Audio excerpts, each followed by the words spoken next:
La Habana y su región, con sus calles bulliciosas y pintorescas, La Habana, ciudad de todas las pasiones, ejerce una fascinación especial, jovial y culta, con una larga tradición cosmopolita que hizo de ella el lugar de residencia de artistas de fama internacional antes de las últimas décadas de aislamiento. La Habana es una de las ciudades más antiguas del Nuevo Mundo y, a nivel musical, una de las más fecundas. La Habana, un puerto famoso por su animación y su libertinaje, según Fernando Ortiz, ha propiciado desde siempre el intercambio musical entre instrumentistas y cantantes de estilos muy diversos. En 1879, en la capital, se popularizó el danzón, oriundo de Matanzas. De hecho,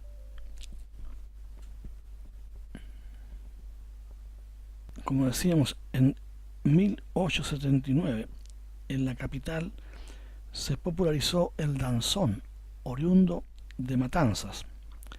Y dice el autor del texto: de hecho, yo mismo traje a La Habana a uno de sus principales autores, comenta el cornetista Miguel Faildé, a quien se atribuye la creación del danzón.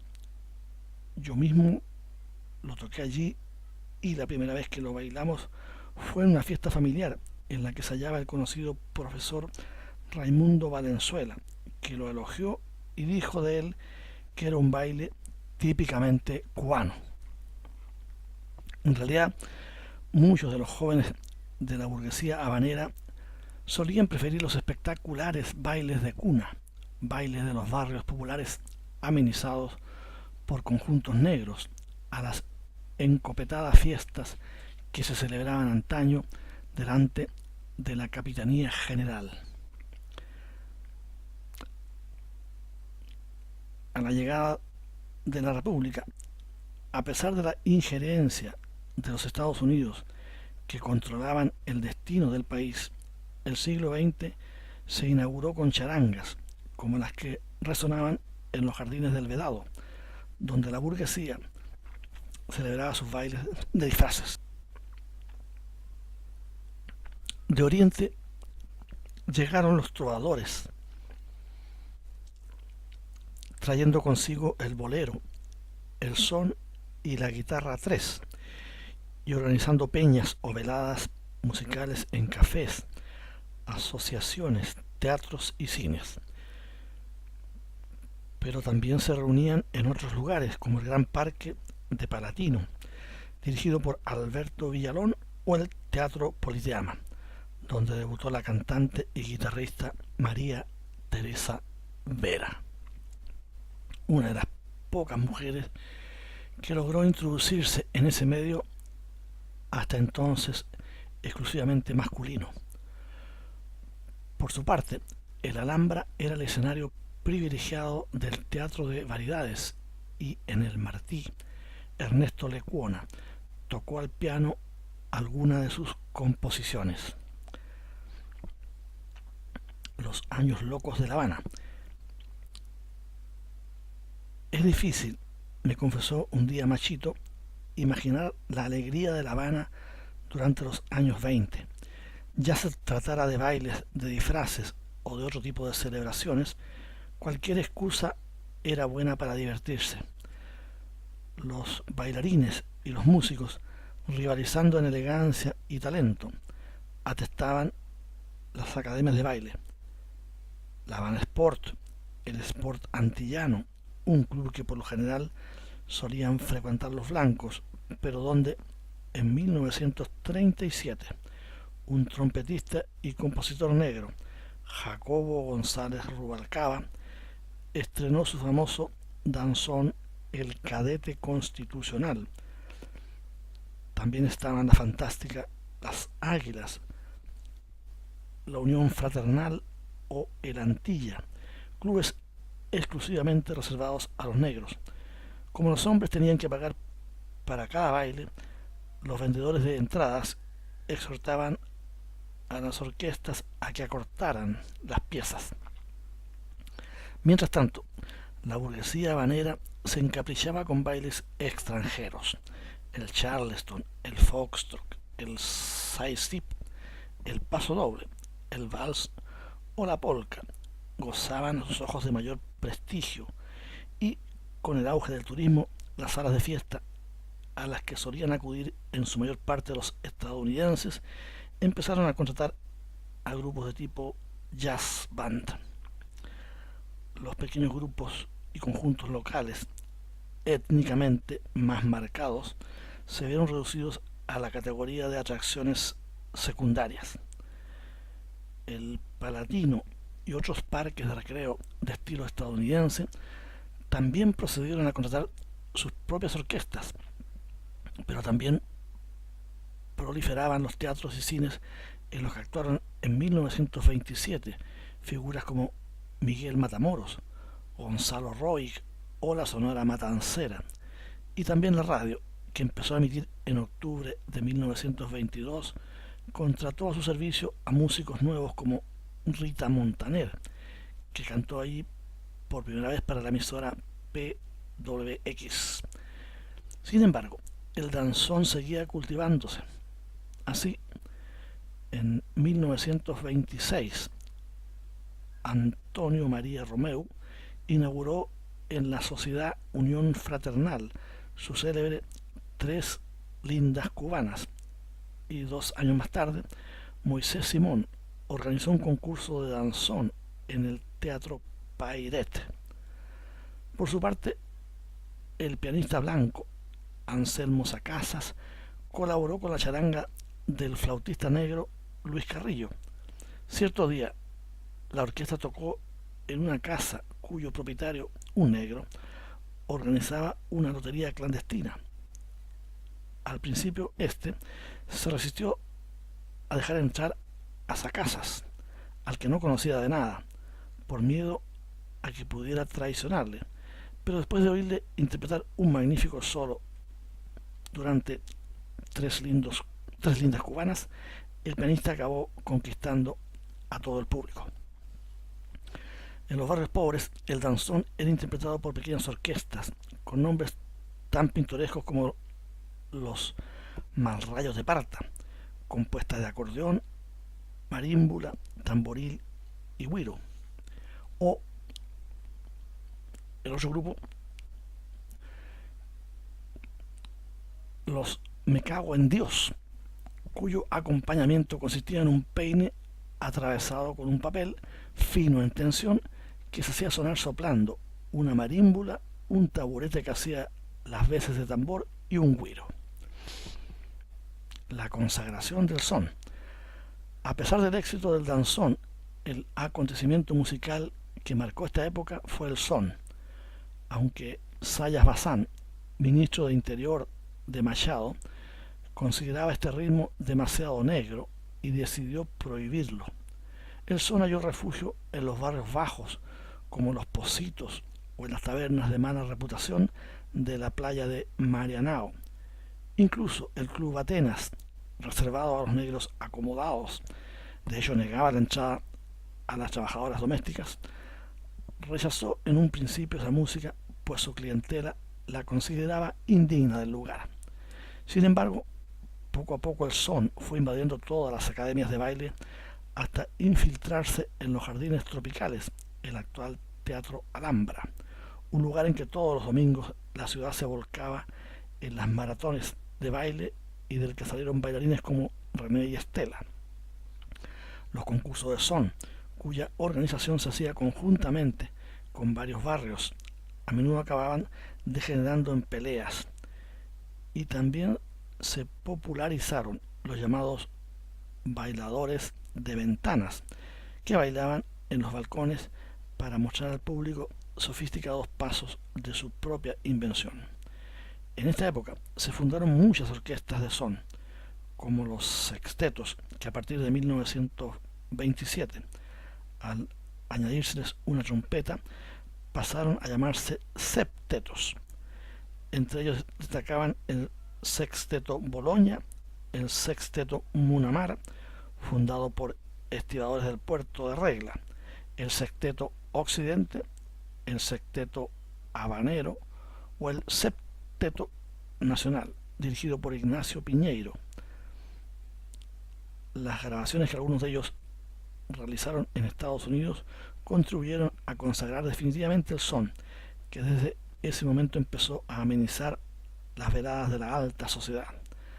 Así, por ejemplo, el Sexteto Habanero, que consiguió triunfar a pesar de los prejuicios raciales, empezó a frecuentar con sus elaborados sones los clubes más elegantes de la ciudad, como el Vedado Tennis Club, el Miramar Yacht Club o el Habana Yacht Club. Por otra parte, algunos pianistas como Ernesto Lecuona se dedicaban a tocar en salas de cine como el Lara o el Molino Rojo, que en 1923 fue rebautizado con el nombre de Teatro Cubano, como recuerda el contrabajista Cachao Israel López. En 1927, Bola de Nieve y yo nos dedicábamos a acompañar las películas mudas. En El Fantasma de la Ópera, Bola de Nieve hacía coincidir los acordes del piano con el momento justo en que la chica le saca la máscara al fantasma. Entonces Bola gritaba ¡oh!, y todo el cine se estremecía de miedo. La dictadura de Machado, a principios de la década de 1930, intensificó la represión política y la policía empezó a ocupar los teatros. Varios artistas acusados de subversivos fueron puestos en la lista negra y obligados a exiliarse. Las salas de fiesta continuaron aplicando su política discriminatoria y en algunos clubes incluso se pintó una línea que separaba a los bailarines negros de los blancos. Pero el pueblo cubano reaccionó con humor, una vez más, y a través de la sátira, y en 1933 el dictador acabó por caer. Posteriormente, gracias al auge del turismo de los Estados Unidos que llegaba a la isla estimulado por la fascinación que despertaban en su país de origen la rumba y la conga de salón, empezaron a multiplicarse las grandes orquestas compuestas de instrumentos de percusión y de repertorio eminentemente cubano. Se bailaba en todas partes, en los salones, en los bailes, en los clubes, en las peñas de barrio y en las terrazas de cervecerías como la Tropical y la Polar. Entre 1938 y 1945 también proliferaron las orquestas de mujeres como Orbe, Anacona o Ensueño, que tocaban en los cafés al aire libre de la Avenida del Prado. La Habana aclamaba Cecilia Valdés, una zarzuela compuesta por Gonzalo Roig, que se estrenó en el Teatro Martí. Roig, que poseía una sólida formación clásica, era también el director de la banda municipal, que tocaba todos los domingos en el Parque Maceo. Dado que las grabaciones y las intervenciones en la radio estaban muy mal pagadas, muchos músicos se vieron obligados a ejercer otras profesiones para poder sobrevivir. Así, por ejemplo, artistas como Manuel Corona, Ignacio Piñeiro o el seductor cantante Fernando Collazo, que se suicidó en 1939, dejando a sus admiradoras sumidas en un profundo desconsuelo. E incluso Francisco Repilado, que iba a convertirse más tarde en Compay Segundo, trabajaban como cigarreros. La Edad de Oro de La Habana. En 1940, Fulgencio Batista fue elegido presidente mediante un gran fraude, y a lo largo de toda esta década proliferaron los clubes de música. Incluso la banda de la policía, de la que formaba parte el magnífico cantante Abelardo Barroso, incluyó en su repertorio musical de baile También surgieron en esa época nuevos cantantes como Celia Cruz, Olga Guillot, Celina González, la reina de la canción campesina, pero cuyo gran éxito, Santa Bárbara, está inspirado en la santería.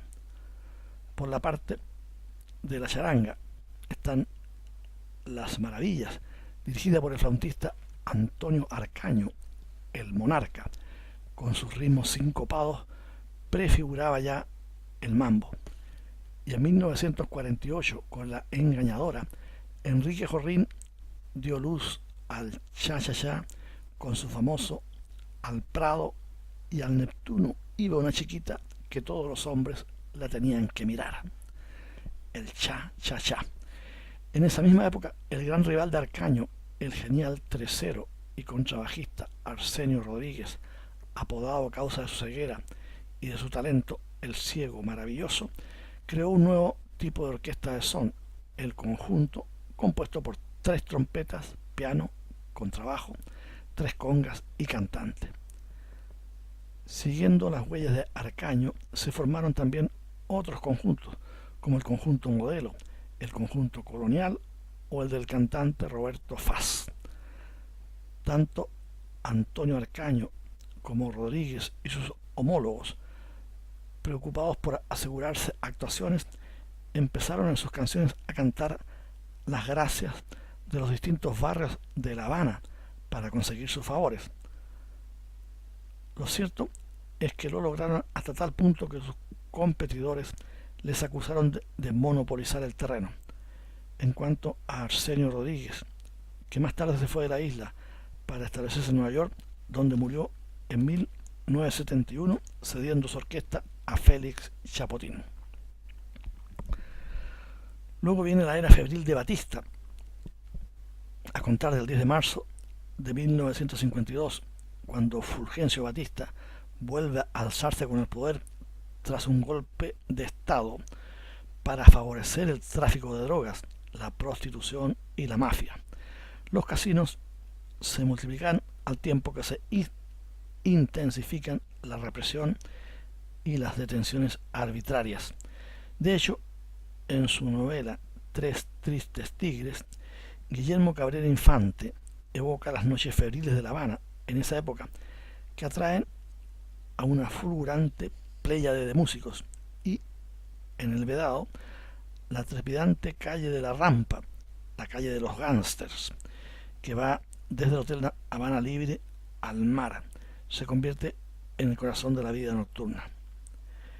En esa época surgieron multitud de clubes: el Gato Tuerto, Las Vegas, el Montmartre, en el que se dio a conocer José Fajardo, La Campana, donde tocaba la sensación de Rolando Valdés, La Red, frecuentado por intelectuales de izquierdas, y donde la Lupe escandalizaba con su atrevimiento, y el Celeste, en el que la imponente Fredesvinda García Herrera, como escribió Goytisolo, cantaba a capela con una voz visceral y rugiente, como si le subiera directamente de la vagina y las tripas a la garganta. Por su parte, en Marianao, el Tropicana, el club al aire libre más grande del mundo y que aún actualmente se halla en activo, presentaba entre sus numerosas atracciones la revista Las Mulatas de Fuego, dirigida por el coreógrafo Rodney, que fue quien introdujo los pasos de mambo en México y en los Estados Unidos. Y allí fue también donde empezó a cantar en 1959 Nat King Cole, el último intérprete estadounidense surgido de Cuba antes de la revolución castrista. Mientras la prestigiosa orquesta Riverside tocaba en los clubes privados, Benny Moré, el bárbaro del ritmo, tal como se le conoce, cantaba en el Ali Bar, un modesto club situado en la salida de Luyano, que él mismo puso de moda poco tiempo después. Más tarde, antes de formar su banda gigante, Benny Moré popularizó con el grupo del pianista Bebo Valdés la batanga, un ritmo extremadamente sincopado, inventado por el mismo Valdés, y se dice que Benny Moré un hombre caprichoso, íntegro, impetuoso y adorado por todos los cubanos, una noche, tras enterarse de que la dirección de La Campana, el club donde actuaba, había vetado la entrada a uno de sus amigos negros, se fue, llevándose consigo a toda su orquesta. La moda del cha-cha-cha. El cha-cha-cha, popularizado por la Orquesta América hacia 1952, sacudió toda La Habana. Según cuenta Enrique Jorín, su autor, el nombre de cha-cha-cha está inspirado en el chasquido que hacen los bailarines al arrastrar los pies. Al poco tiempo, tanto la Orquesta de Aragón como las de Riverside o José Fajardo incorporaron el cha-cha-cha a su repertorio, y seguidamente el baile consiguió conquistar el mundo entero. Lo que es cierto, porque entre 1956 a 1958, en Punta Arenas, en la Boate Mogambo, ubicada en la calle 21 de Mayo, cerca de la plaza de Punta Arenas, actuaron varias orquestas típicas de ritmo cubano. Esto es de mi propio recuerdo. También es de esta época el feeling, género romántico inspirado en las canciones de los crooners, cantantes melódicos estadounidenses. Por su parte, tanto la arrebatada Celeste Mendoza como Mercedita Valdés, más refinada, se dedicaron a perpetuar la tradición afrocubana, al tiempo que el extraordinario bola de nieve, Ignacio Villa, con sus manos ágiles y negras, como las calificó Nicolás Guillén, tocaba el piano acordes jazzísticos con los que conseguía imponer un estilo sobrio y personal. Una noche del año 1965, el contrabajista cachao Israel López invitó sin previo aviso a sus amigos músicos a los estudios del sello Panart para hacer una jam session. Sus descargas, que se terminaron de madrugada, improvisadas libremente a partir de algunos acordes, fueron más tarde fuente de inspiración para muchos músicos instrumentistas, tanto en la misma Cuba como en Estados Unidos, y contribuyeron de manera decisiva a popularizar la salsa. El 31 de diciembre de 1958, Fidel Castro y sus barbudos derrocaron a Batista, poniendo fin a la época de los casinos, cabaret y centros dominados por la mafia norteamericana. Su llegada al poder coincidió con el surgimiento de la pachanga, un ritmo pegadizo compuesto por Eduardo Davidson, que interpretaban en La Habana el cantante Pacho Alonso y la charanga Orquesta Sublime.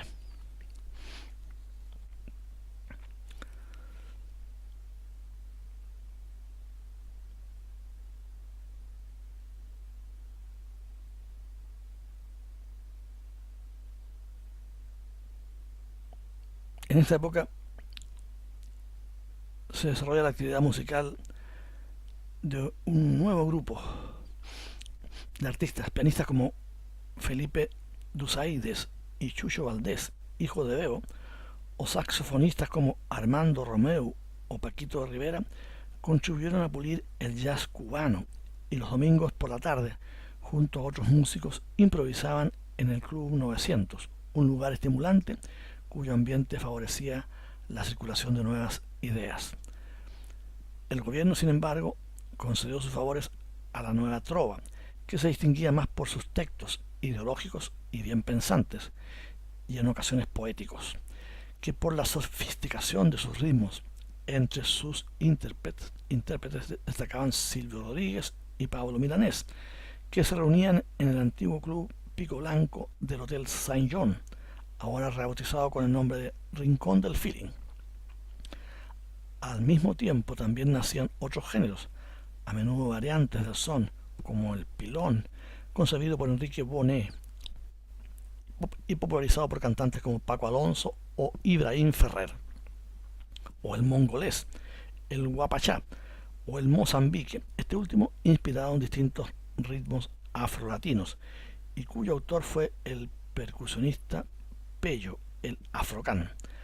Asimismo, en esa misma época, el Instituto Cubano del Arte e Industrias Cinematográficos, ICAIC, constituyó una orquesta experimental de la que con el tiempo saldrían muchos de los actuales músicos de primera línea. Y el fuego bajo las cenizas. Durante la década de 1970, en una Habana aparentemente apacible y aislada de las influencias externas, se gestaron una gran variedad de nuevos movimientos musicales. Así, por ejemplo, Iraquere, un grupo fundado en 1973 por Chucho Valdés y Paquito de Rivera, contribuía a dar un nuevo impulso al Latin Jazz.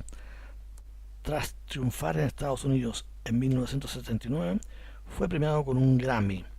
El saxofonista Germán Velasco y el flautista José Luis Cortés el Tosco, que se les unieron más tarde, deleitaban todas las noches al público del club del Hotel Capri con sus impresionantes solos. Por su parte, el trombonista Juan Pablo Torres amenizaba con su grupo las veladas del nightclub del Hotel Nacional, al tiempo que el pianista Emiliano Salvador ofrecía su innovador jazz y el joven Gonzalo Rubalcaba, miembro de una insigne dinastía musical, se daba a conocer como un prometedor talento. Ya de adolescente, en la modesta vivienda que compartía con su familia, Rubalcaba componía sofisticadas canciones al piano a pesar del ruido circundante. En 1977, el entonces presidente estadounidense Jimmy Carter autorizó el intercambio cultural entre Cuba y su país, lo que permitió a distinguidos músicos de jazz como Dizzy Gillespie y a conocidos intérpretes de salsa de Nueva York visitar La Habana. Carter también autorizó a conjuntos cubanos como Iraquere, Los Papines o la Orquesta Aragón a tocar en los Estados Unidos. Se había abierto una brecha de aire fresco y los músicos cubanos y los estadounidenses podían intercambiar experiencias y sensibilidades. En esa época también surgieron otros grupos nuevos como la charanga Los Bambán, que lanzó su songo, una serie de ritmos creados con la batería por su percusionista, el músico Changuito, José Luis Quintana, que incluían elementos yoruba. El songo, precursor de llamada nueva timba, ejerció una notable influencia en toda una generación de instrumentistas y cantantes, tanto en Cuba como en los Estados Unidos y en Puerto Rico. Por otra parte, en los distintos barrios de La Habana se sucedían las jam sessions, ya fuera en casa del intérprete de guitarra 3, Papi Oviedo, hijo de Isaac Oviedo, virtuoso también de este instrumento, con el guitarrista Ñico Rojas, inspirado compositor y pionero del feeling, o en el acogedor apartamento situado en el barrio de Santo Suárez, del pianista Frank Emilio Flynn, una leyenda viva del danzón y del latín jazz, con el contrabajista Orlando Cachaito López, sobrino de Cachao. La eclosión actual. Desde 1980, una nueva oleada de músicos cubanos, empujados por inquietudes y diversos deseos de ampliar su vocabulario musical con el contacto de músicos de jazz y artistas de tendencias distintas, se trasladó a los Estados Unidos. Entre ellos se hallaban Paquito Rivera, Ignacio Berroa, Daniel Ponce, Puntilla, Orlando Ríos, Arturo Sandoval, Gonzalo Rubalcaba, Juan Pablo Torres y Omar Sosa. Sin embargo, a pesar de las dificultades económicas del país, tanto el jazz como la música popular seguían gozando de la misma vitalidad.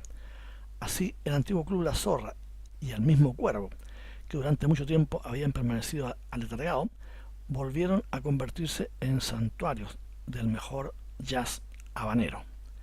En cuanto a la salsa, un fenómeno musical originario de Puerto Rico y Nueva York, y que por razones eminentemente políticas había sido inicialmente repudiada por los cubanos, tras cosechar importantes éxitos internacionales, fue recuperada por artistas locales.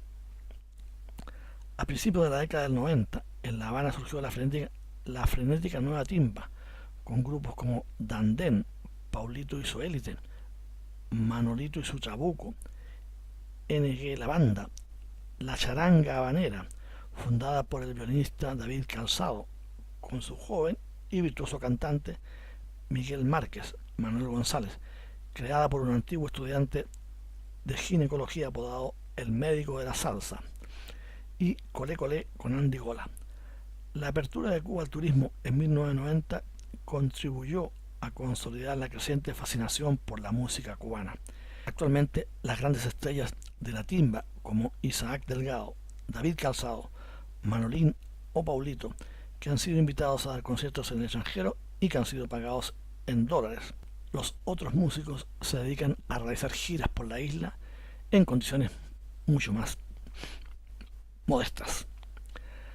Además de la nueva timba, recientemente también han surgido grupos más originales como Síntesis, fundado por el cantante Lázaro Rose, el quinteto de cuerda Diapasón, que básicamente interpreta música popular, el Habana Sax o los conjuntos vocales Catarsis y Sampling. Por su parte, otros cantantes contribuyen a preservar las raíces afrocubanas con grupos como el Conjunto Folclórico Nacional, que actúa en directo todos los sábados en su local del Vedado, o los Rumberos del Callejón de Hamel, una callejuela de Centro Habana decorada con frescos del pintor Salvador González y dedicada por completo a la cultura negra, o los grupos Yoruba Andabo, formado por estiradores, Clave y Guaguancó, del que forma parte Lucumí, un joven prodigio considerado como el sucesor de Chano Pozo, rumbolero, rumba ensemble, o bien cantantes como Carlos Embalé, Lázaro Ross y Gregorio Hernández, donde se escucha la música. Desde siempre, todos y cada uno de los distintos barrios y repartos de La Habana, El Ángel, El Cerro, Cayo Hueso, Pueblo Nuevo o Santos Suárez, reivindica en ocasiones incluso con un desmedido orgullo su propia música. Así, por ejemplo, los solares de Atarés en el barrio de Los Sitios o de El África en el de Cayo Hueso son el territorio privilegiado de la rumba brava. En ellos todo se vive de modo colectivo, a la vista de todos, como en algunas calles de Nápoles o otras de Buenos Aires de las que surgió el tango. En otros tiempos, en el solar del África, por ejemplo, donde creció el conocido músico de conga Chano Pozo, la policía, aterrada por el clima de violencia reinante, ni siquiera osaba aventurarse. El mismo Pozo, gran seductor, camorrista y miembro de una sociedad secreta abacuá, que fue quien introdujo la conga en el jazz a través de la orquesta de Dizzy Gillespie, murió asesinado en 1948 en un bar de Harlem, Nueva York, a mano de uno de sus compatriotas, tras haber seducido a una mujer con su composición Manteca. Tras su muerte, la policía halló una considerable suma de dinero escondida en el tacón de su zapato. El 20 de mayo, los habitantes del África se dedicaban a interpretar rumbas acompañándose con cencerros y enormes tambores conocidos como taonas, de la palabra taona panadería, a la que se les unía el vecindario, y sus rumbas se podían oír incluso en la zona de Belén y en los muelles. A finales del siglo XIX, en el barrio de Carraguao, los panaderos crearon un género de rumba que también recibió el nombre de taona. Sus intérpretes, conocidos como los taoneros de Carraguao, que tocaban sirviéndose de cajones a modo de tambores, rivalizaban con el coro Congo Real Progreso. Por su parte, en el barrio de Los Sitios resonaban los pregones. En este mismo barrio nació en 1908 Joseito Fernández, que inicialmente fue zapatero y posteriormente compuso, con solo 20 años, la canción Guantanamera, una canción campesina que el cantante estadounidense Pete Seeger contribuyó a popularizar en todo el mundo en la década de 1960. En el barrio de Jesús María, junto al puerto, se halla la casa natal del poeta y patriota cubano José Martí, autor de los versos sencillos que aparecen justamente en la letra de la canción Guantanamera.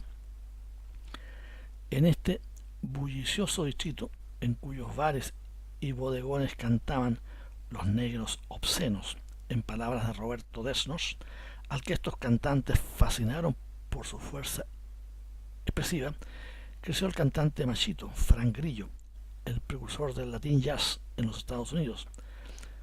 Antes de instalarse definitivamente en Pogolotti, otra de las zonas musicales de la ciudad, el padre de Machito regentaba en Jesús María una tienda de ultramarinos a la que solían acudir a menudo los rumberos, los músicos del son y los miembros de la sociedad secreta Abacuá, Equereguamomí. Algunos de estos músicos solían invitar al joven Machito a fiestas que duraban toda la noche y en las que, además de beber abundante ron, los invitados se deleitaban comiendo arroz con frijoles, plato que los cubanos, con el humor que les caracteriza e importando la tradición española, bautizaron también con el nombre de moros y cristianos: plátano frito, ñame, gombo, una especie de ají y cochinillo asado. El inimitable poeta del son Ignacio Piñeiro, que era amigo de la familia Grillo, también es oriundo de Jesús María, donde nació en 1888, y Ramón Mongo Santamaría, que debutó como músico en las ceremonias de otra hermandad abacuá, la Efi Abaracó, también nació allí en 1922. Actualmente, las iglesias de San Francisco de Asís, de San Francisco de Paula y de San Ignacio son el espectacular escenario de numerosos conciertos. Hoy día, la Bodeguita del Medio, un antiguo centro de reunión de artistas cubanos, se ha convertido en el concurrido destino de miles de turistas. Y ya sea en el Café Inglaterra, junto al Parque Central o al lado del Capitolio, así como en los cercanos y amplios restaurantes en los que se respira una atmósfera parecida a la de Galicia o Asturias, se puede disfrutar de la actuación impasible de experimentados tríos. El Palacio de la Salsa, ubicado en el sótano del Hotel Riviera, y el Habana Club del Hotel Comodoro, que hasta hace poco estaban únicamente reservados a los extranjeros. La música invade el Café de Las Vegas, el Café Cantante, situado justo debajo del Teatro Nacional, la Casa de la Música, el Restaurante La Cecilia, el Tropicana, el Parisien, el Habana Café, el Club Imágenes, en el que suelen actuar a menudo artistas famosos, la Casa de la Amistad, el Hotel Nacional, el Caribe, el Habana Libre con su cabaret turquino, y la Tropical, que consiste en un enorme foso a cielo abierto en el que su joven público se dedica a ingerir litros y litros de ron. En Alamar, en los alrededores de La Habana, se organiza un festival de rap en el que participan salerosas raperas que desafían el genio de sus homólogos masculinos. Y luego el barrio de Regla, de pequeñas casas bajas, principal santuario de la santería. Fue fundado en el siglo XVII y se halla a 5 minutos en barco de La Habana. La mayoría de su población es de origen africano, y ahí fue donde se constituyó en 1836 la primera hermandad abacuá, la EFIC Butón. Regla es conocida por la procesión de la Santísima Virgen de la Regla, patrona de La Habana, que se corresponde con Yemayá, la diosa yoruba del mar. Durante la procesión, que se celebra el 8 de septiembre, la Virgen recorre las calles ataviada con un resplandeciente manto azul bordado de oro. A lo largo de ese día, los fieles encienden cirios al pie del altar para rendir tributo a su santa patrona. Algunos, vestidos de azul como ella, le traen muñecas. A continuación, el desfile discurre en dirección al mar, donde los fieles se lavan la cara y los brazos, al tiempo que ingieren 3 tragos de agua salada.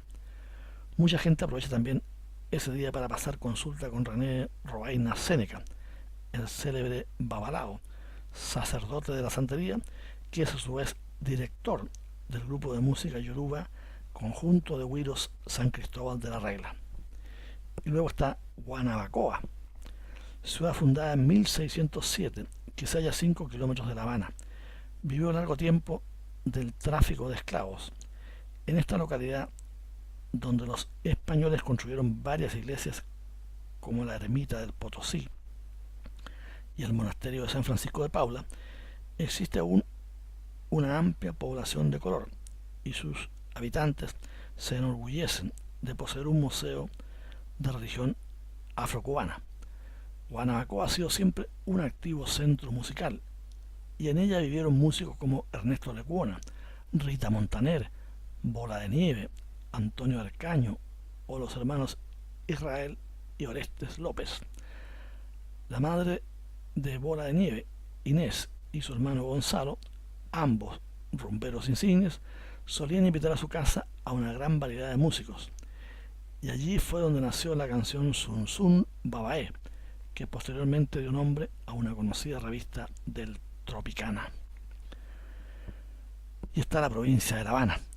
También existen otras localidades en los alrededores de La Habana que se distinguen por su música, como Güines, al sur de la capital, de donde es oriundo el magnífico percusionista Tata Güines Federico Arístides Soto, y donde Arsenio Rodríguez, nacido en la provincia de Matanzas en 1911, pasó su adolescencia. También fue en uno de los clubes negros de Güines, donde el clarinetista José Urfé tocó por primera vez en 1925 su danzón Fefita, y donde sonó Échale Salsita, el célebre son de Ignacio Piñeiro, que evoca a un vendedor congo de butifarras típicas y del que el mismo Gershwin, tras su paso por la isla, tomó prestados algunos acordes para su obertura cubana. Madruga, una población situada al sureste de Guanabacoa, también es un importante centro de santería. En otros tiempos, durante el carnaval, su chambelona bailaba el zapateo. Por su parte, las charangas de Bejucal, una localidad cercana, fundada en el siglo XVII por el propietario de una gran plantación, el marqués de San Felipe y Santiago, tocan la conga durante las fiestas tradicionales. En otros tiempos, en el día de Navidad, había dos bandos, comparsas de carnaval, que desfilaban con sus respectivas carretas, la musicanga y los malayos. Actualmente, en Casa de Yello, el director de una de las comparsas, todavía se celebran ceremonias de santería y se bailan rumbas. En Quiebra Hacha aún subsiste el Cabildo Congo de San Antonio de Padua, y durante la festividad dedicada a este santo se puede oír el último Quinfuití de Cuba. En otros tiempos, a los fieles no les estaba permitido ver este tambor de fricción, cuyo gruñido simbolizaba la voz de los dioses. El músico que lo tocaba permaneció oculto tras un telón. Al músico Arsenio Rodríguez, su abuelo, de origen congo, le inició en este instrumento en Matanzas cuando no era más que un niño. Esto es sobre La Habana. Y luego hay un extenso capítulo que trata sobre la zona real del son, Santiago y la región de Oriente. ¿Dónde serán? Serán de La Habana, serán de Santiago y de la Soberana. Una estrofa y son de la Loma.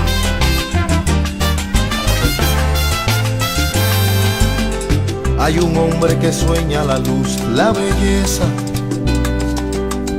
y se quita la piel disparando en un verso. Palpita el corazón de un yate en la tormenta. La orilla es redención, la patria el universo.